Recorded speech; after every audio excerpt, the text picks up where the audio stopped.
اور یقینی بات ہے کوئی انسان اپنے بلبوتے پہ تو جنت میں نہیں جا سکتا. یہ اللہ کا خاص فضل اور نعمت ہوتی ہے, رحیمیت ہوتی ہے اپنے مومن بندوں پر, جس کی وجہ سے وہ چھوٹے سے بھی عمل کو اللہ قبولیت کا درجہ دیتا ہے اور جنت جیسی بڑی نعمت دیتا ہے. تو بڑے خوش ہوں گے, بولیں اللہ تعالیٰ ہر چیز آپ نے ہم کو دے دی. تو بولیں گے کیا تم اس سے بھی بڑھ کر کوئی اور چیز مانگو گے؟ تو وہ بولیں گے اس سے بڑھ کر اور کیا چیز ہو سکتی ہے, ہمیں تو سب کچھ عطا کیا گیا. پھر اللہ تعالیٰ کہیں گے کہ ہاں میری رضوان تمہیں حاصل ہوگی, یہ میری خوشنودی حاصل ہوگی, میں اب تم سے کبھی غصے میں نہیں آؤں گا, میں تمہیں ابھی کبھی تم پر غصہ نہیں ہوں گا, ناراض نہیں ہوں گا. یعنی اللہ کی راضی ہونے کا ایک اسٹیمپ آپ کو لگ جائے گا اور ہمیشہ کے وہاں پر رہیں گے. اور یہ اتنی بڑی نعمت ہے کہ پھر اس نعمت کے مقابلے میں کچھ بھی نہیں ہے. جیسے بتایا جاتا ہے کہ اللہ تعالیٰ یہ ساری نعمتیں دینے کے بعد میں پھر جلوہ افروز ہوں گے, سامنے آئیں گے مومن بندوں کے سامنے. تو وہ اللہ تعالیٰ اتنے حسین ہوں گے کہ مومن بندے اللہ کو دیکھنے کے بعد پھر جب دوسری چیزوں کی طرف نگاہ ڈالیں گے تو سب ہیچ نظر آئے گی, حالانکہ اس سے پہلے انہی چیزوں پر مر مٹ رہے تھے. ارے سارا سونے کا بنا ہوا, یہ دیکھو کتنا خوبصورت ہے, یہ دیکھو اس کا کیسا بنی ہوئی ہے, عمارت دیکھو کیسی ہے, یہ پوشاک دیکھو کیسے ہیں, صوفے دیکھو کیسے ہیں, قالین کیسے ہیں. یہ چیزیں دیکھ کر وہ بڑا اٹریکٹ ہوتے رہے گا. لیکن جب اللہ تعالیٰ کو دیکھ لے گا تو اس کے بعد یہ ساری چیزیں اس کو ہیچ نظر آئیں گی. اور وہ بھی دیدار انسان کو اپنے اعمال کے لحاظ سے ہوگا. کسی کو دن میں 2 مرتبہ بھی دکھیں گے اللہ تعالیٰ, کسی کو ہفتے میں, کسی کو مہینے میں, کسی کو سال میں, اپنے اعمال کے ساتھ ہے. اب جو کوئی یہ چاہتا ہے کہ اللہ کا دیدار ہو ہر وقت, تو پھر ہم کو چاہیے کہ اسی کو الہ بنا کر زندگی گزاریں. تو یہاں پر بتا رہے ہیں اللہ تعالیٰ یہ چیزیں جنت میں ان کو دی جائیں گی. وہ لوگ جو متقی ہیں ان کے رب کے پاس جنات ہوں گی, باغات ہوں گے جس کے نیچے سے نہریں بہتی ہوں گی, اور ان نعمتوں میں وہ ہمیشہ رہیں گے. اور ان کے لیے صاف ستھری پاکیزہ عورتیں ہوں گی. ازواج کا لفظ دونوں کے لیے آتا ہے, عورت اور مرد دونوں کے لیے بھی. ورضوان من اللہ, اور خوشنودی اور رضامندی ہوگی اللہ کی طرف سے. واللہ بصیر بالعباد, اور اللہ دیکھ رہا ہے اپنے بندوں کو. اللہ تعالیٰ انسان کے اعمال, نیت, سب چیز سے واقف ہے. اسی لیے دیکھو دنیا میں کوئی بہت امیر بنایا گیا, کوئی غریب, کوئی بہت مالدار, کوئی بچپن سے ہی ہے نا صحت اور تندرستی کے ساتھ پیدا ہوا ہے, تو کوئی بچپن سے ہی بیمار پیدا ہوا. یعنی ڈفرینسز بہت رکھا اللہ تعالیٰ, صرف اس وجہ سے کہ دیکھیں کون کیسے عمل کرتا ہے, عمل کرتا کیسے ہے. اگر وہ بہت کچھ دیا گیا تو کیا وہ شکر گزاری کے ساتھ زندگی گزارتا ہے, اور اگر کم دیا گیا تو کہیں کفر نہ کرتا ہو. یہ آزمانے کے لیے اللہ نے ڈفرینسز رکھا ہے. ڈفرینسز رکھنے سے ہی خود کسی کو کالا, کسی کو گورا, کسی کو لمبا, کسی کو چھوٹا, یہ جو بنایا ہے اس سے ہی اس بات کا پتہ چلتا ہے کہ ایکچولی ہم ٹیسٹ کے لیے پیدا کیے گئے دنیا میں. ورنہ اللہ تعالیٰ تو انصاف پسند ہے, پھر پوروں کو ایک جیسا کیوں نہیں بنایا؟ یہ الگ الگ بنانے کا مطلب یہ ہے کہ تم کو چیک کریں. عورت کو الگ بنایا, مرد کو الگ بنایا, اس کی ڈیوٹی الگ بنائی, اس کی الگ بنائی, پھر دنیا میں الگ الگ بنایا دنیا کی تقسیم کے لیے, دنیا کے نظام کو چلانے کے لیے. ورنہ دیکھا جائے تو عورت اور مرد کی کوئی تقسیم جنت میں داخل ہونے کے لیے نہیں ہے. یہ چیز بھی بڑی اٹریکٹ کرتی ہے. یہ ہم اکثر سوچتے ہیں نا بھائی کہ مردوں کی ڈومینیٹڈ سوسائٹی ہے تو عورتوں کو وہ حق نہیں ملتا, ایسا جو تصور کر رہے ہیں. حالانکہ اسلام نے عورت کو بہت اچھے حقوق دیے ہیں, سارے حقوق اسلام ہی نے دیے ہیں.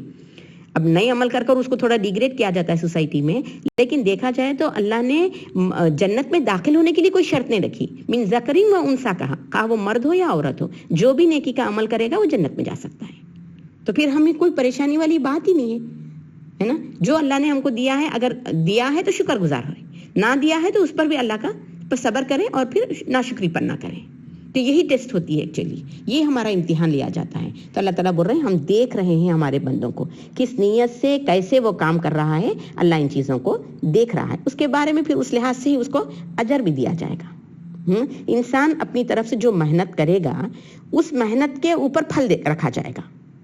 اگر وہ زیادہ محنت کیا, جیسے وہ مجبور ہے, لاچار ہے, لیکن پھر بھی وہ دین کی خدمت میں کچھ کرتا ہے, جیسے نماز کے لیے وہ بیٹھنے کی پوزیشن میں نہیں ہے, بہت بیمار ہے, لیکن پھر بھی وہ لیٹے لیٹے ہی صحیح, لیکن اشاروں سے ہی صحیح, لیکن اس کو ادا کرتا ہے. تو وہ بندے میں اور ایک بندہ میں جو ہٹا کٹا ہے اور اپنے وقت کو یوں ہی ضائع کرتا ہے, نماز کا وقت آتا ہے چلا جاتا ہے, اگرچہ کہ وہ کوئی مجبوری نہیں رکھتا لیکن وہ نہیں پڑھتا, تو یقیناً دونوں میں بہت فرق ہے. تو اس طرح سے اللہ تعالیٰ اپنے بندوں کو دیکھتا ہے, ان کے کیا حالات ہیں, ان کی کیا نیتیں ہیں, وہ کیسے عمل کرتے ہیں, اس لحاظ سے بھرپور بدل دیا جائے گا. اور یقیناً اللہ تعالیٰ اپنے بندوں کے ساتھ نہایت رحم کرنے والا ہے. یہ جو بات بتاتے ہیں نا کہ جب بندوں کو اللہ تعالیٰ دوزخ میں ڈالیں گے تو یہ جو دوزخی ہوں گے وہ لوگوں کو جب ان کے اعمال بتا دیں گے تو اس وقت وہ اعتراف کریں گے کہ ہم اپنے گناہوں کے سبب دوزخ میں جا رہے ہیں. وہ اللہ پر بلیم نہیں رکھیں گے, یعنی وہ بات ان کے لیے کلیئر ہو جائے گی کہ ہمارے اعمال ہی ایسے تھے جس کی وجہ سے اللہ ہم کو دوزخ میں بھیجا رہا ہے. ورنہ یقینی بات ہے کہ اللہ اپنے بندوں پر ظلم نہیں کرتا. اللہ تعالیٰ خود فرماتے ہیں کہ میں میرے بندوں پر ظلم نہیں کرتا. یہ انسان کو, چونکہ اللہ رحیم بھی ہے اور رحمان بھی ہے, تو رحمانیت کا تقاضا یہ ہے کہ وہ انصاف کرے، جسٹ کرے، عدل اور انصاف کرنا اس کا تقاضا ہے. اس کے لیے اللہ تعالیٰ ان کو پھر دوزخ میں ڈالیں گے. اور پھر یہ بات طے شدہ ہے کہ دوزخ میں جانے والا خود اس بات کو اعتراف کرے گا. الم یاتیکم نذیر، پوچھے کیا تمہارے پاس کوئی ڈرانے والا نہیں آیا تھا؟ قالوا بلا، تو بولیں گے ہاں. قد جاءنا نذیر فکذبنا، ہم ہی نے جھٹلایا تھا، ہم ہی نے کہا تھا کہ اللہ نے کوئی چیز نہیں اتاری. وما انزل اللہ من شیء، اللہ نے کوئی چیز نہیں اتاری، یہ انہوں نے کہا تھا. تو یہ خود اعتراف کریں گے. تو اس سے یہ بات معلوم ہوئی کہ اللہ تعالیٰ بندوں کو دیکھ رہے ہیں اور اس کے لحاظ سے اس کو اجر دیا جائے گا.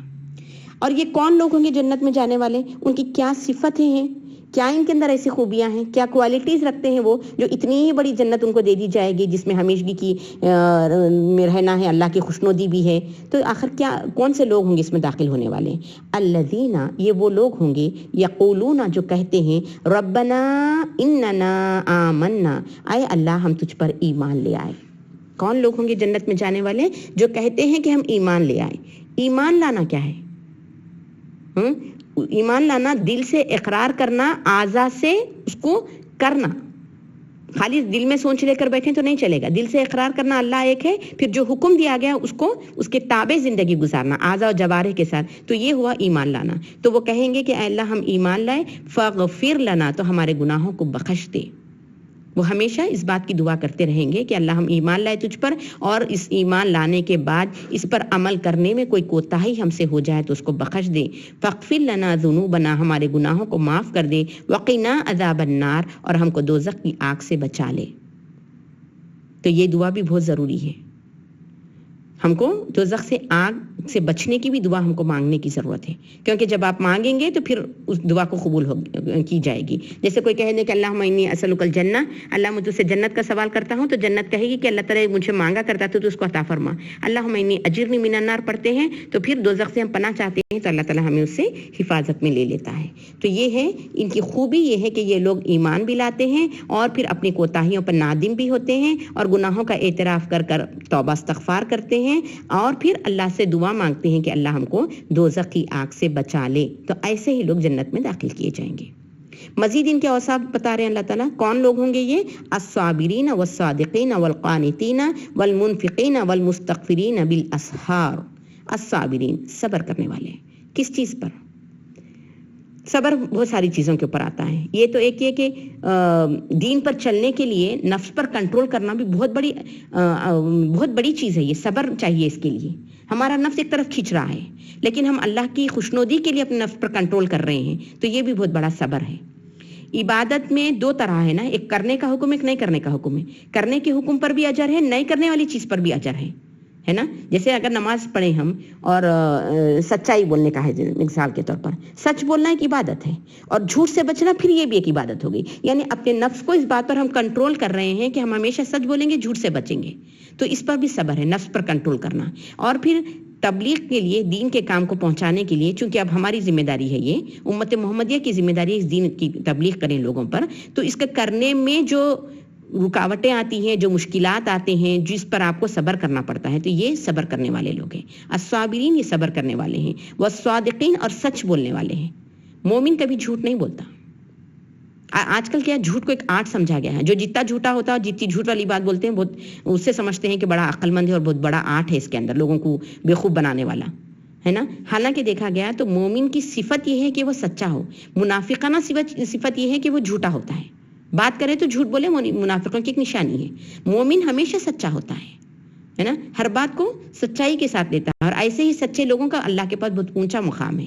والقانتین، اور یہ کون لوگ ہیں؟ فرما بردار، حکم کو بجا لانے والے. جیسے ہی کوئی حکم آ گیا تو پھر اس میں میں کیوں کروں، یہ میرا معاشرہ کیا بولے گا، میرا خاندان کیا بولے گا، میرے لوگ کیا بولیں گے، یہ سوال نہیں پیدا ہوتا ان کے سامنے. یہ حکم کو بجا لانے والے ہیں. اب تک نہیں معلوم تھا کوئی بات تو ٹھیک ہے، جیسے ہی معلوم ہو گیا کہ یہ حق ہے وہ فوراً اس کو بجا لاتے ہیں. یہ قانتین لوگ ہوتے ہیں. صابرین، صادقین اور قانتین یہ لوگ ہیں جو جنت میں جانے والے ہیں. اور والمنفقین، اور خرچ کرنے والے. خرچ کا لفظ لاتے ہی ہم سمجھتے پیسہ نا، صرف پیسہ ہی خرچ کرنے والی چیز نہیں ہے. آپ کو اللہ نے جو صلاحیت دی، وہ صلاحیت اگر آپ اللہ کی راہ میں دیں گے تو وہ بھی خرچ ہی ہے. جیسے آپ کو بیان کرنے کا انداز ہے آپ کے اندر، یا لکھنے کی تحریری انداز ہے آپ کے اندر، یا آپ سلائی کڑھائی کا کام کرتی ہوں، یا پھر آپ ڈرائیونگ وغیرہ اچھا کر سکتی ہوں، جیسے کوئی ایک آپ کے اندر ایسی کوئی خوبی ہو اور وہ اگر آپ اس کو دین اسلام میں استعمال کرتے ہیں تو وہ بھی پھر منافقین کے اس میں آتا ہے، خرچ کرنے والے، منفقین خرچ کرنے والوں کے اس میں آتا ہے نا. تو پیسہ بھی ہے اور جو آپ کی صلاحیت ہے وہ بھی اللہ کی راہ میں دینا، وقت ہے، صحت ہے، اپنی ساری چیزوں کو اللہ کی راہ میں لگانے والے، یہ خرچ کرنے والے ہیں. والمستغفرین بالاسحار، اور ایک خوبی کیا ہے کہ گناہ بخشواتے ہیں پچھلی رات میں اٹھ کر. تو اس سے یہ بھی معلوم ہوا کہ صبح کا سحری کے وقت میں استغفار کرنا اچھی چیز ہے. استغفار صبح کے وقت میں کرنا، ان کی یہ خوبی بتائی گئی ہے کہ رات بھر تو عبادت میں ہی رہتے ہیں لیکن صبح ہوتے ہوتے پھر استغفار کرتے ہیں، کہیں ایسا نہ ہو کہ کوئی ہم گناہ کر بیٹھے ہوں. استغفار کی کثرت ہے نا، انسان کو بہت ساری بلائیوں مصیبتوں سے نکال دیتی ہے. دنیا کے بھی بہت سارے کام ہمارے آسان ہو جاتے ہیں اگر ہم استغفار کی عادت ڈالیں. خود اللہ کے نبی صلی اللہ علیہ وسلم دن میں 70 مرتبہ استغفار کیا کرتے تھے جبکہ آپ گناہوں سے پاک تھے. ہمارے اندر تو کئی گناہ ایسے ہوتے ہیں جس کو ہم گناہ سمجھتے بھی نہیں اور ہو جاتے ہیں، نادانستہ طور پر ہی کئی گناہ ہم سے سرزد ہو جاتے ہیں، ذہن میں بھی نہیں آتا کہ ہم نے کوئی غلط کام کیا ہو. تو ہمارے لیے تو بہت ضروری ہے کہ ہم استغفار کثرت سے کیا کریں، اپنی زبان کو ذکر الہی سے تر رکھا کریں. جو بھی گھر کے کام کر رہے ہوں، باہر کر رہے ہیں، ڈرائیونگ کر رہے ہوں آپ، یا پھر پکا رہے ہوں، یا گھر کا کوئی بھی صفائی ستھرائی کا کام کر رہے ہوں، اپنی زبان کو تر رکھیں اللہ کے ذکر سے. اور ذکر میں بھی سب سے افضل ذکر لا الہ الا اللہ ہے، اور استغفار کی کثرت کریں. استغفار کی کثرت کرنے سے دنیا اور آخرت کے فائدے ہم کو حاصل ہوتے ہیں.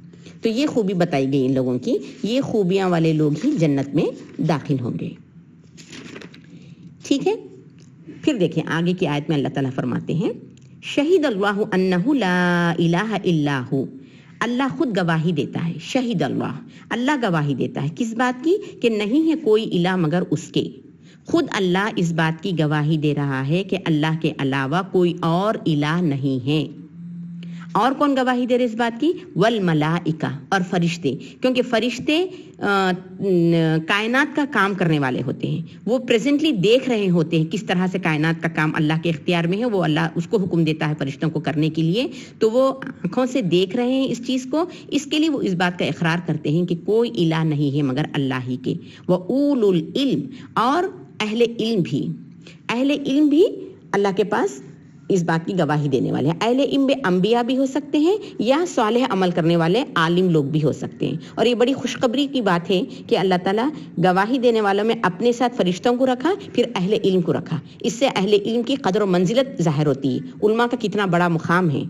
قائمًا بالقسط، اور اللہ تعالیٰ انصاف کا حکم دیتا ہے، خود انصاف پر ہے اور چاہتا ہے کہ لوگ انصاف کریں. اللہ اس بات کی گواہی دیتا ہے کہ اس کے علاوہ کوئی اور الہ نہیں ہے. اسی کے لیے اللہ نے جتنی آسمانی کتابیں بھیجائی ہیں سب دین اسلام پر مبنی ہیں. جتنے رسولوں کو، پیغمبروں کو بھیجائے ہیں، سب کی ایک ہی بات تھی کہ ایک اللہ کی عبادت کرو.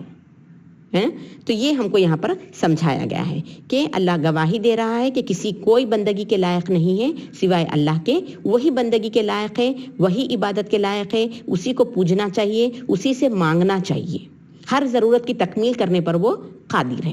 یہ الہ ہے. الہ میں ساری چیزیں آ جاتی ہیں. ساری ضرورتی زندگی کی تکمیل کرنے والا کون ہے؟ اللہ. الہ معبود ہے، وہ پرستش کے قابل ہے، وہ عبادت کے لائق ہے، وہ یہ ساری باتیں الہ کے لفظ میں آتی ہیں. تو اللہ تعالیٰ فرماتے ہیں کہ اللہ گواہی دے رہا ہے کہ نہیں ہے کوئی الہ مگر اسی کے. فرشتے بھی گواہی دے رہے اس بات کی، اہل علم بھی گواہی دے رہے ہیں، اور اللہ تعالیٰ انصاف کے ساتھ قائم ہے.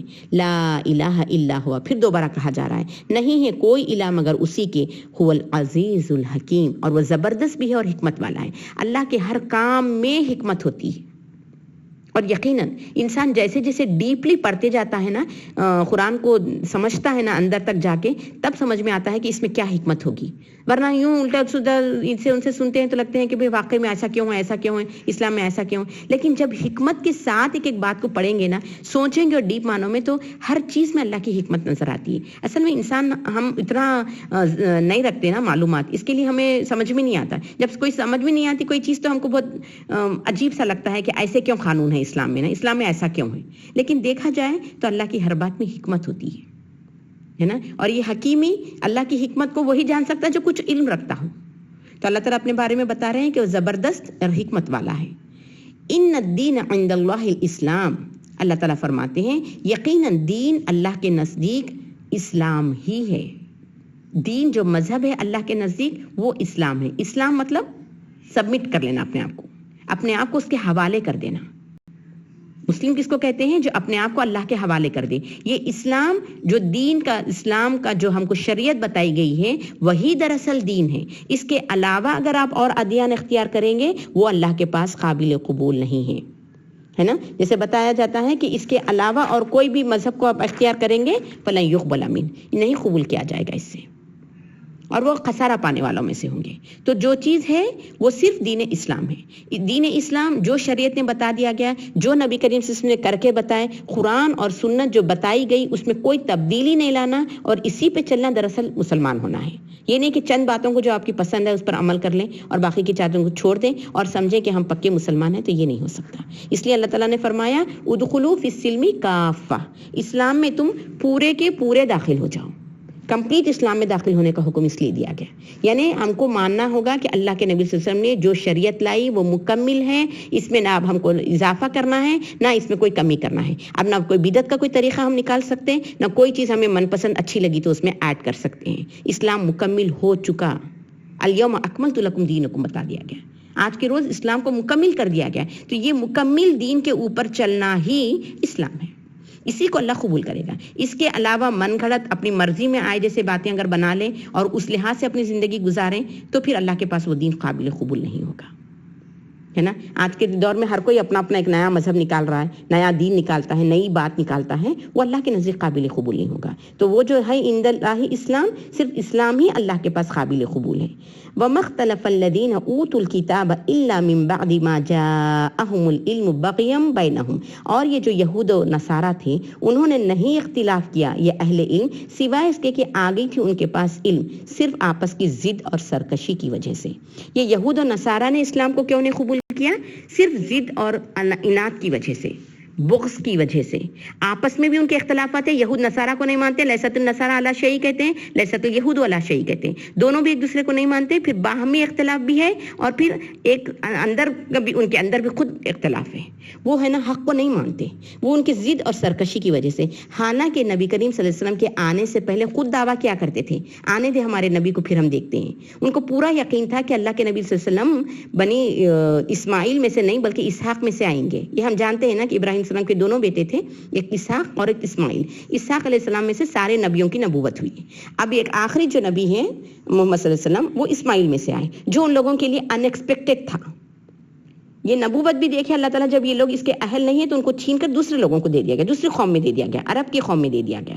تو یہ چیز ان کو باعث شرم اور عار محسوس ہونے لگا کہ ہم کیسے اس کو ایکسیپٹ کریں. تو صرف محض بغض اور اناد کی وجہ سے اس کو قبول نہیں کیے. حالانکہ اللہ تعالیٰ فرماتے ہیں کہ یہ اپنے نبی کو ایسے پہچانتے تھے جیسے کہ ماں اپنی بیٹے کو پہچانتی ہے. یعنی ان کے بارے میں اس وقت تک ان کو ساری معلومات تھی کہ کہاں پیدا ہوں گے، ان کی ماں کا نام کیا ہوگا، ساری باتیں لکھی ہوئی تھی، جانتے تھے. محض اناد کی وجہ سے انہوں نے اس کو ایکسیپٹ نہیں کیا. تو اللہ تعالیٰ فرماتے ہیں وَمَن يَكْفُرْ بِآيَاتِ اللَّهِ فَإِنَّ اللَّهَ سَرِيعُ الْحِسَابِ. سو جو کوئی انکار کرے گا اللہ کی آیتوں کا، بس بے شک اللہ تعالیٰ ان سے بہت جلد حساب لینے والے ہیں. یہ مت سمجھو کہ دنیا میں پکڑ نہیں ہو رہی ہے اور عائش کی زندگی گزار رہے ہیں تو یہاں پر یوں ہی ان کو رہ جانا ہے، بلکہ بہت جلد اللہ ان سے حساب لے گا، کیونکہ انہوں نے اس بات کا انکار کیا، کفر کیا. اس کے نتیجے میں اللہ تعالیٰ ان کو بہت جلد حساب اور پکڑ ملیں گے. اچھا، پھر یہ 20ویں آیت دیکھیے. فَإِنْ حَاجُّوكَ فَقُلْ أَسْلَمْتُ وَجْهِيَ لِلَّهِ وَمَنِ اتَّبَعَنِ. پس اگر وہ آپ سے جھگڑا کریں تو آپ کہہ دیجئے نبی کریم صلی اللہ علیہ وسلم کہ میں تو ایمان لایا، اسلمت، میں نے ایمان لایا، وجہ للہ، اللہ کی طرف اپنے چہرے کو موڑ کر، ومن اتبعنی، اور جو میری پیروی کی، میں اور میرے پیروکار مستقل مزاجی کے ساتھ ایک دین پر قائم ہو چکے ہیں. وَقُلْ لِلَّذِينَ أُوتُوا الْكِتَابَ، اور کہہ دو ان لوگوں سے جو اہل کتاب ہے، وَالْأُمِّيِّينَ، یہ قریش کے جو ان پڑھ لوگ تھے، امیین تھے وہ. اسلم تم، کیا تم بھی اسلام قبول کرتے ہو؟ پوچھ لو ان سے بھی ذرا، کیونکہ اب تو ہم ہلنے والے نہیں ہیں، ہم تو ایمان لا چکے. اللہ کی خوشنودی کی خاطر میں اور میرے پیروکار دین اسلام کو ایکسیپٹ کر چکے. کیا اب کوئی چانس ہے کہ تم اور یہ امیین جو مشرکین تھے اہل مکہ کے اور جو ان پڑھ تھے، امی تھے، ان لوگوں سے بھی پوچھ لو کیا وہ اسلام کی طرف آنے والے ہیں، کیا وہ تابع ہوتے ہیں اس کے. فَإِنْ أَسْلَمُوا، اور اگر وہ اسلام لا لیں، فَقَدِ اهْتَدَوْا، تو یقیناً وہ ہدایت پالیں گے. وَإِن تَوَلَّوْا لیکن اگر وہ روگردانی کریں، منہ پھیر لیں، اس کو ایکسیپٹ نہ کریں، فَإِنَّمَا عَلَيْكَ الْبَلَاغُ تو یقیناً آپ کا کام تو پہنچا دینا ہے۔ اے نبی آپ کا کام اتنا ہی ہے، ان کو بتا دیں حق۔ اور ویسے بھی لا اکراہ فی الدین، دین میں کوئی زبردستی نہیں ہے، دین کو سمجھا دینا ہمارا کام ہے، اب ماننا یا نہ ماننا آگے والی پارٹی کے اوپر ہے، لیکن پہنچانا بہت ضروری ہے۔ تو یہاں پر یہ بات یہاں پر پہنچا کر کلیئر کر دیے کہ ہم تو اسلام پر قائم ہیں، تمہیں دعوت دیتے ہیں، کیا تم اس کو ایکسیپٹ کرتے ہو؟ اگر کر لیں گے تو تمہارے لیے بہتری ہے، نہیں اگر تو پھر میرا کام تو صرف پہنچانا ہے۔ یہ بات ان کو کہنے کے لیے کہہ دیا گیا۔ اللہ تعالیٰ فرماتے ہیں نبی تم کہہ دو کہ تم میرے ذمے تو صرف پہنچا دینا ہے۔ واللہ بصیر بالعباد، پھر یہی آیت ہے وہ کہ اللہ تعالیٰ دیکھ رہے ہیں اپنے بندوں کو، یعنی دیکھنے کا مطلب جو نافرمان ہیں ان کو اللہ تعالیٰ پھر قرار واقعی سزا دیں گے کیونکہ وہ اس کے مستحق ہو چکے ہیں۔ ٹھیک ہے، تو یہاں تک تھا ہمارا آج کا درس۔ آخر الدعوانا الحمدللہ رب العالمین، اللہم صلی اللہ سیدنا محمد علی محمد وبارک وسلم۔